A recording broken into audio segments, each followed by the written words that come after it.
Bonjour, bonsoir, shalom mes frères et sœurs, que l'Éternel nous soit favorable, hyper favorable au nom de Jésus-Christ.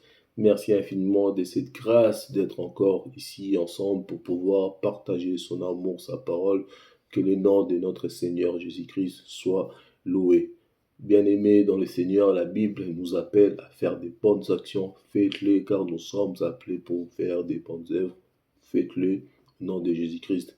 Pour l'heure, nous avons un thème à partager, un thème qui se nomme quel est le contenu de ta prière. Et oui, mes frères et sœurs, le contenu de ta prière, c'est très important de savoir le contenu de ta prière, l'objectif de ta prière. C'est très important de savoir cela. C'est pour cela aujourd'hui, grâce à lui-même, le Seigneur Dieu Tout-Puissant, nous allons partager cela ensemble. Mais bien avant cela, faisons une prière afin que l'Esprit se manifeste et que le Saint-Esprit nous enseigne. Prions vous et moi au nom de Jésus-Christ. Seigneur éternel, nous te remercions, Père céleste, car c'est toi le maître des temps et des circonstances. Nous prions au nom de Jésus-Christ que l'Esprit Saint nous assiste puissamment du début, milieu jusqu'à la fin. Seigneur éternel, toi qui connais toute la sagesse, Père, explique-nous, Seigneur, ta parole, Père, afin que tes enfants connaissent ta parole au nom de Jésus-Christ, car nous croyons à l'évangile de Christ et nous voyons cela s'accomplir dans notre foi et surtout par ta volonté. Merci infiniment, Seigneur éternel, car nous avons ainsi prié et nous disons Amen. Amen, frères et sœurs, que Dieu le Tout-Puissant nous soit loué. Alors, quel est le contenu de ta prière? C'est très important, mes frères et sœurs, de savoir le contenu de ta prière. Pourquoi? Parce qu'en priant 1 heure, 2 heures, c'est bien. Mais qu'est-ce que tu mets dans les heures que tu passes en faisant ta prière? C'est très important de savoir cela. Pourquoi? Parce que chose étonnante, mes frères et sœurs, nous voyons dans les églises, bâtiments, il vous en prend et il vous encourage même de faire de longues prières. Mais est-ce que la Bible nous conseille de faire de longues prières? C'est ça que nous allons voir ensemble là tout de suite. Par là, je m'en vais prendre Matthieu 6, verset 7. Qu'est-ce qu'il nous dit le Seigneur Jésus-Christ? Je lis au nom de Jésus-Christ. En priant, ne multipliez pas de vaines paroles comme les païens qui s'imaginent qu'en force des paroles, ils seront exaucés. Voilà qu'est-ce qu'il nous dit la Bible en Matthieu 6, 7. Mais c'est là, les autres me diront, frère, la Bible ne certifie pas arrêter de faire des longues prières. C'est ça, certaines, ils veulent savoir où ils attendent d'avoir ça dans la Bible. Ne faites pas des longues prières. Non, bien aimé. Pourquoi? Parce que je vous dirais que le Seigneur Jésus-Christ nous a interdit, nous défend de faire des longues prières. C'est par ces versets que nous avons compris que le Seigneur ne veut pas que nous fassions des longues prières. Pourquoi? Parce que il dit ceci. En priant, ne multipliez pas des vaines paroles. Je m'arrête là. Multiplier, c'est rallonger quelque chose. Si j'avais 2 et que je faisais 2 fois 10, donc par là, ça me fait 20. Donc, je multiplie, je rallonge mes chiffres pour arriver à 20. Je rajoute mes chiffres. Alors, quand tu priais 5 minutes et que tu multiplies les paroles, donc ça sera plus les 5 minutes que tu prends pour prier. Donc, ta prière, ça va se prolonger, ça va s'allonger, ça va plus être 5 minutes, mais ça va passer peut-être à 8, à 10, à 15. Tout ça dépend. Si tu étais à 3 ou à 10 minutes, eh ben, tu vas passer à 15 ou à 20 minutes parce que tu multiplies les paroles. Alors, quand tu multiplies ces paroles, on verra que dans les paroles que tu multiplies, on va pas manquer de retrouver les paroles du début. On va peut-être les retrouver au bout des 4 minutes. On va retrouver les mêmes paroles. C'est pour cela que le Seigneur nous dit, ne multipliez pas les paroles. Ça ne sert à rien à multiplier les paroles. Il dit ceci. Il dit, quand en priant, ne multipliez pas des vaines paroles, comme les païens qui s'imaginent qu'en force de parler, ils seront exaucés. Les vaines paroles, c'est de dire, Seigneur, protège-moi, et que tu vas, tu continues ta prière, tu dis autre chose, Seigneur, je te remercie, c'est là. Et ensuite, tu reviens un moment en disant encore, Seigneur, protège-moi. Donc, tu dis la même chose, ça devient vaine. Donc, c'est ça les vaines prières, de répéter les choses déjà que tu as dit. Tu les répètes encore une fois de plus. C'est ça que le Seigneur appelle les vaines, les vaines paroles. Alors, nous allons voir Ecclésiaste 5, chapitre 5, verset 2, et nous allons voir qu'est-ce qu'il nous dit. Je lis au nom de Jésus-Christ. Il dit ceci: ne te presse pas d'ouvrir la bouche, et que ton cœur ne se hâte pas d'exprimer une parole devant Dieu. Car Dieu est au ciel et toi sur la terre. Que tes paroles soient donc peu nombreuses. Voilà, que tes paroles soient peu nombreuses. Pourquoi? Parce que si tes paroles, tu as beaucoup de paroles, tu as beaucoup de choses à dire, eh ben, tu vas répéter tout le temps la même chose. Parce que, parce que plus on parle, plus on risque de prononcer des propos irréfléchis dans nos prières. Parce que nous parlons beaucoup, nous disons beaucoup de choses, nous risquons de dire des propos, des choses irréfléchies dans notre prière. Et parfois même, tu risques d'avoir sommeil et que tu ne sais plus qu'est-ce que tu dis, et que tu te reprends juste après. Pourquoi? Parce que tu faisais une longue prière et tu te perds dans ta prière. De même que plus on a des soucis, plus on risque d'avoir des mauvais rêves. Parce que si tu as des soucis et tu as encore des soucis, tu risques d'avoir des mauvais rêves. C'est la même chose. Si tu parles beaucoup, tu continues à parler, tu continues à prolonger, à multiplier les paroles dans ta prière, tu risques de dire des choses irréfléchies, mes bien-aimés. Alors, ce n'est pas une longue prière qui est importante. C'est ça qu'il faut savoir. Ce n'est pas une longue prière qui est importante dans vos prières. Ce n'est pas de faire une prière de 1 heure ou de 2 heures ou de 35 minutes. Ce n'est pas ça qui importe. C'est pas ça qui est important. Voilà qu'est-ce que nous disons à propos des longues prières. Alors, si une longue prière n'est pas importante, je dois vous dire, vous révéler qu'est-ce qui est important. Alors, la question se pose. Alors, quel est le contenu de ta prière? Qu'est-ce qui doit avoir ta prière, le contenu? Alors, avant cela, je vais vous dire déjà, vous savez, les diables peuvent vous pousser à prier. C'est une chose réelle. Les diables peuvent vous pousser à prier. Il y a certaines personnes qui diront non, c'est pas vrai. Les diables ne peuvent pas nous pousser à prier. Si les diables peuvent vous pousser à prier, à dire des choses irréfléchies, parce que les diables connaissent très bien la Bible et il sait que s'il vous pousse à prier, à dire des choses irréfléchies, votre prière sera vaine. Mais nous allons lire Luc 18, 9 à 14. Et nous allons voir qu'est-ce que la Bible nous dit. Je lis en nom de Jésus-Christ. Il dit encore cette parabole.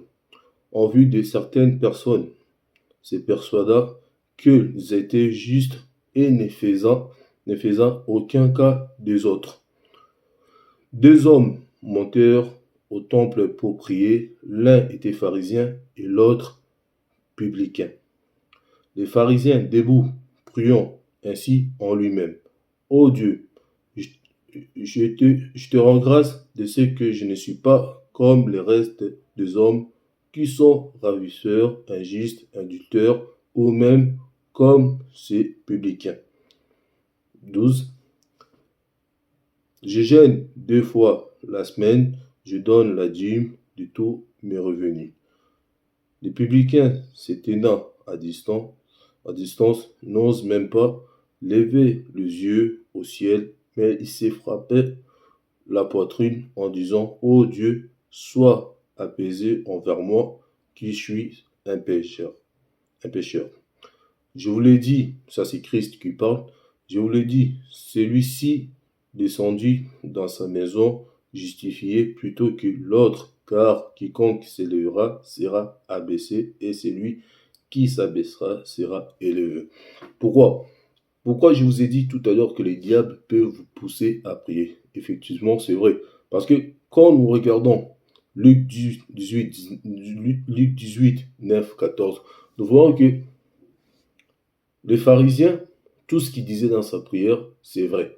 Mais le diable lui a poussé de se vanter dans sa prière, de dire des choses que Dieu n'allait pas apprécier. C'est comme aujourd'hui, si je peux y rentrer dans notre époque d'aujourd'hui, il y a des personnes en priant, vous cultivez l'absence de Dieu. Vous montrez, c'est comme si Dieu, Dieu n'est pas avec vous ou Dieu voyage, Dieu prend des moments d'absence. Quand vous priez en disant que Seigneur, tu étais où? Seigneur, Osa, puis mon Dieu, je te cherche, fais-moi voir ta face. C'est comme si tu disais que le Seigneur n'était pas là. Le Seigneur n'est pas en toi. Alors que un Corinthien en Corinthiens, il nous dit que vous êtes les temples du Saint-Esprit et Dieu habite en vous. Mais quand tu fais ta prière en disant que Seigneur, tu es où? Seigneur, tu m'avais promis ceci. Seigneur, tu m'avais dit que tu me donneras ça. C'est comme si vous justifiez, vous donnez l'absence, vous cultivez l'absence du Seigneur, alors que le Seigneur est toujours avec vous. Eh bien ça, c'est des prières vaines. C'est des prières qui justifient votre manque de foi. Parce qu'en disant le Seigneur, tu es où? Donc, toi-même, jusqu'à aujourd'hui, tu ne sais pas que le Seigneur est en toi. Mais quand tu fais ta prière en disant que le Seigneur était où? Donc, toi-même, tu t'es dit que le Seigneur est absent. Vous voyez? Donc, le diable peut vous pousser à prier, à dire les choses qui vont à la rencontre de Dieu. Seigneur, donne-moi cela. Seigneur, donne-moi. Mais la Bible nous dit, tout est accompli. Éphésiens nous dit que Dieu nous a bénis de toutes sortes de bénédictions. Donc, toutes sortes de bénédictions, Dieu te l'a donné dans le monde, dans le lieu céleste. Dieu n'a manqué de rien sur toi, n'a manqué de rien à te donner. Mais quand tu fais des prières à demandant à Dieu, tu m'avais dit, tu m'as pas donné, j'attends toujours Seigneur, rappelle-toi de moi, tu es où? C'est des prières qui qui donnent pas la joie à notre Dieu. Et ces prières-là peuvent être poussées c'est les diables qui vous poussent, qui mettent cette inspiration et que vous priez comme ça. Voilà pourquoi il y a beaucoup de personnes qui vont à l'église, ça fait déjà 2 ans, 15 ans, 20 ans, 25 ans dans l'église, ils ne trouvent pas les solutions sur leurs problèmes. Alors que nous savons que Jésus, Christ, Jésus, sous la loi, quand quelqu'un partait voir le Seigneur, il rentrait directement avec une solution. Mais comment fait-il qu'aujourd'hui, nous ne sommes même pas sous la loi, nous sommes sous la grâce, les choses doivent être de tic au tac, mais tu vas chez le Seigneur et ça fait 25 ans, 30 ans, tu pleures toujours sur les mêmes sujets. C'est pas normal. Pourquoi? Parce que c'est les diables qui te poussent à prier, à faire des prières vaines. Donc voilà, qu'est-ce que j'avais à partager sur ça, en disant que les diables peuvent vous pousser à faire des prières, mais ça sera des prières vaines qui ne donnent pas gloire à Dieu, des prières qui marquent l'absence de Dieu, des prières qui marquent que Dieu a oublié des choses, l'absence des mémoires de Dieu. Donc voilà, les diables peuvent vous pousser à faire ce genre de prières. Mais je reviens sur la question que je m'étais posée tout à l'heure. Alors, quel est le contenu de la prière que nous devons mettre dans notre prière quand nous faisons notre prière? Alors, par là, mes frères et sœurs, je vais prendre un verset.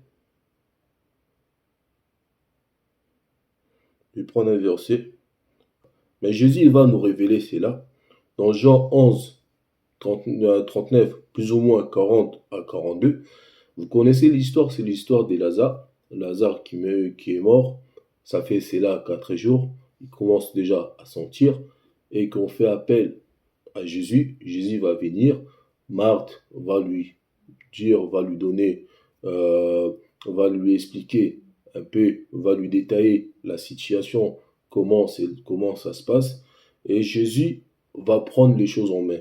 Mais qu'est-ce qui nous intéresse? C'est les paroles de Jésus en Jean 11, 40 à 42. Je lis au nom de Jésus-Christ. Qu'est-ce qu'il dit le Seigneur? N'étais-je, là je suis en Jean 11, 40. Jésus lui dit, n'étais-je pas dit que si tu crois, tu verras la gloire de Dieu? 41. Ils ôtèrent donc la pierre et Jésus levant les yeux en haut et dit, c'est très important ici, Père, je te rends grâce de ce que tu m'as exaucé. 42. Pour moi, je savais que tu m'exauces toujours, mais je parle à cause de la foule qui m'entoure, afin qu'ils croient que c'est toi qui m'as envoyé. 43, il dit, ayant dit cela, il cria d'une voix forte, Lazare, sort. Il y a quelque chose d'important ici, mes frères et sœurs. Alors, nous allons remarquer ça ensemble. Nous allons opérer ça ensemble. Jésus dit ceci, la Bible nous dit ceci. Ils ôtèrent donc la pierre, et Jésus levant les yeux en haut et dit, Père, je te rends grâce de ce que tu m'as exaucé. Je m'arrête là. Exaucer, rendre grâce à quelque chose, cela veut dire que la chose est accomplie. Donc, tu as déjà la chose, c'est pour ça que tu rends grâce, parce que tu as réussi la chose. Quand nous disons je rends grâce ou nous rendons grâce à quelque chose, c'est parce que nous avons obtenu cette chose. Mais chose incroyable, le Seigneur Jésus-Christ, n'ayant pas encore appelé Lazare, n'ayant pas encore crié, dire Lazare, sors, Jésus ne l'a pas encore fait. Les miracles, ça ne s'est pas encore effectué, mais le Seigneur a déjà rendu grâce. Le Seigneur, pour lui, c'était déjà du fait, c'était déjà fait, c'était déjà accompli. Même avant qu'il fasse la prière de dire Lazare sort, mais le Seigneur, pour lui, c'était déjà comme si c'était déjà du fait. Vous allez voir en 41, il va dire Seigneur, Père, je te rends grâce de ce que tu m'as déjà exaucé. Le Seigneur savait déjà que les choses, donc il avait déjà bouclé l'affaire. Mais à 42, il dit, pour moi, je savais que tu m'exauces toujours, mais je parle. Donc le Seigneur sait que ces choses, ça va se faire. Donc il dit quoi? Mais je parle à cause de la foule qui m'entoure, afin qu'ils croient que c'est toi qui m'as envoyé. Et nous voyons à 43, bien après, le Seigneur, il va faire la prière, il va dire, il cria, parce que crier dans la Bible, dans la Révélation, ça veut dire prier. Il cria d'une voix forte, Lazare sort. 41 nous dit, et les morts sortis, les pieds et les mains liés des bandes, et le visage enveloppé d'une liège. Jésus leur dit, déliez-les et laissez-les aller. C'est incroyable. Donc le Seigneur a rendu grâce avant même que la chose s'accomplisse. Nous voyons ça avec les pains. Avec les pains. Jésus rend grâce avec les pains, alors qu'il n'avait pas encore, les gens n'avaient pas encore eu du pain. Jésus n'avait pas encore fait les miracles des pains. Il n'avait pas encore multiplié les pains, mais il prend les paniers et il rend déjà grâce. En disant que l'affaire est bouclée, c'est bon, tout est accompli, il y a déjà du pain. Jésus rend d'abord grâce à dire que merci Seigneur car j'ai déjà du pain, j'ai déjà reçu la chose. Donc, quel est le contenu de notre prière, mes bien-aimés? Nous devons faire de la grâce notre contenu de notre prière. C'est très important. Nous devons faire de la grâce notre contenu des prières. Nous ne devons pas prier comme c'est là. Seigneur, donne-moi ceci. Seigneur, donne-moi ça. Seigneur, donne-moi ça. Non.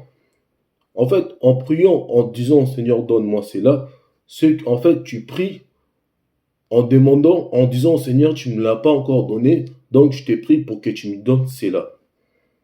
Alors que Éphésiens nous dit quoi? Éphésiens, qu'est-ce qu'il nous dit Éphésiens? On va les lire, bien aimés. Qu'est-ce qu'il nous dit Éphésiens?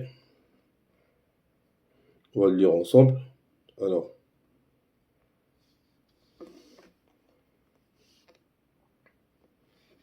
on va le lire ensemble. Qu'est-ce qu'il nous dit Éphésiens? Je prends Éphésiens 1, verset 3. La Bible nous dit ceci. Béni soit Dieu, le Père de notre Seigneur Jésus-Christ, qui nous a bénis de toutes sortes de bénédictions spirituelles dans les lieux célestes en Christ. Je ne sais pas si vous attendez la même chose que moi. Il dit bien ceci. Béni soit Dieu, le Père de notre Seigneur Jésus-Christ, qui nous a bénis de toutes sortes. Donc, de toutes sortes, rien sauf rien. Le Seigneur t'a donné toutes choses. Le Seigneur t'a béni de toutes sortes de bénédictions. Les enfants, le mariage, le travail, tout ce que tu peux demander, le Seigneur te l'a donné dans le lieu céleste, dans l'esprit. Maintenant, qu'est-ce qui se passe, mes bien-aimés? C'est, en fait, il faut que tu appliques ta foi. Il faut que tu appliques ta foi dans ces versets-là. Et quand tu appliques la foi dans ces versets, c'est là que les choses se réalisent, les choses s'accomplissent. Mais aujourd'hui, quand nous prions en disant que Dieu, donne-moi cela, en fait, c'est comme si Dieu ne t'avait pas encore donné, Dieu ne t'avait pas encore béni. C'est là que Dieu va travailler pour te donner, alors que Dieu a déjà fait ces choses-là. Dieu ne travaille pas en présent. Dieu travaille Dieu a déjà travaillé dans le passé. Et ces choses-là, c'est là que ça se réalise, bien aimé. Dieu promettait à Abraham. Mais avec Jésus-Christ, Dieu ne promettait plus. C'était oui et amen. C'est tout, bien aimé. C'est ça que nous devons faire. Nous devons faire de la grâce notre contenu de prière et non autre chose. C'est très important. Donc, nous devons arrêter de prier. Seigneur, donne-moi cela. Si c'est déjà le Seigneur qui t'a donné, c'est comme si tu avais une chaussette et que tu demandes encore une chaussette. Tu as une paire de chaussettes, tu demandes encore une paire de chaussettes. Il n'y a pas de sens. Parce que tu l'as déjà sur tes pieds. Vous voyez? Même chose. Dans la Nouvelle Alliance, qu'est-ce qu'il nous dit dans la Nouvelle Alliance?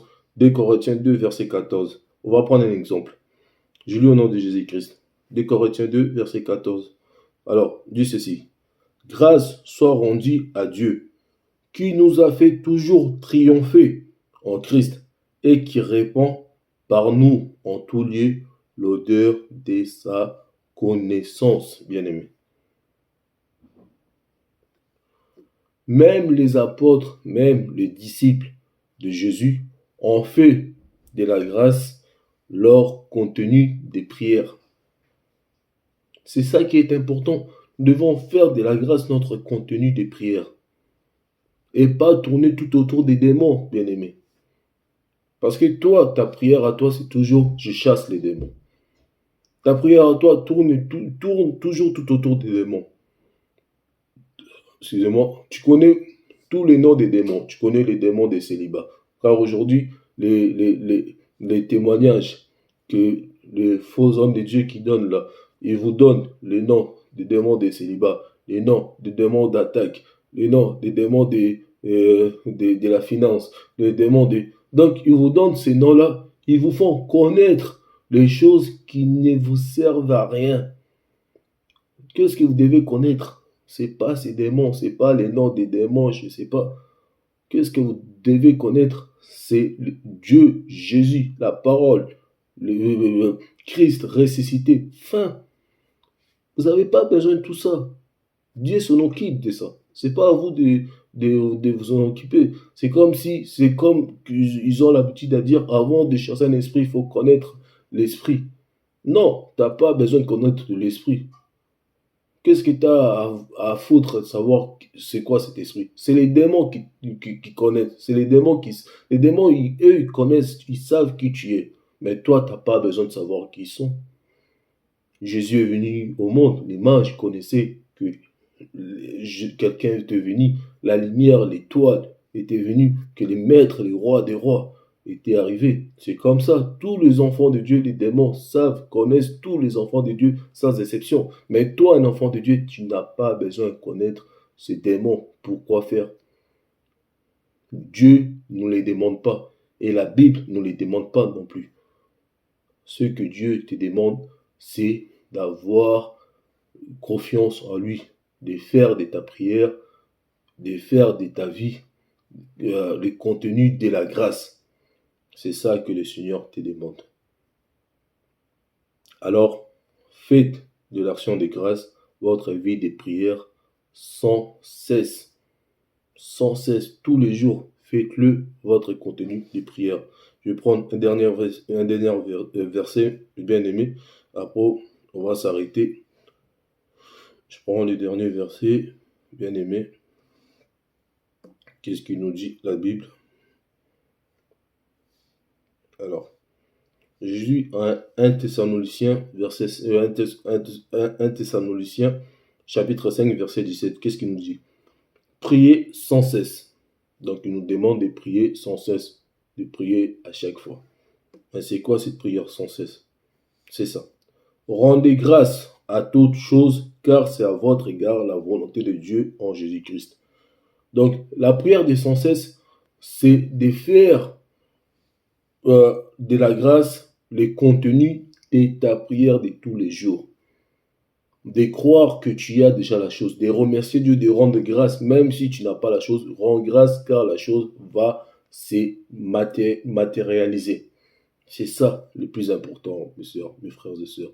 Donc, quel est le contenu de ta prière? Ne reviens pas à chaque fois sur les vaines paroles. Ça ne sert à rien de faire 3 heures, 5 heures de prière. Ça ne sert à rien. Même une courte prière, cela suffit. D'ailleurs, Jésus faisait des courtes prières. La prière de notre Père, c'est pas une prière qui dure plus de 2 minutes. Donc voilà qu'est-ce que nous avons eu aujourd'hui à partager. Que l'Éternel Dieu Tout-Puissant nous soit favorable. Je vais encore revenir prochainement, si seulement c'est là, et la volonté de Dieu. Pour l'heure, je vous dis passez une bonne soirée, une bonne journée. Que l'Éternel continue à être favorable envers ses enfants. Merci, au revoir.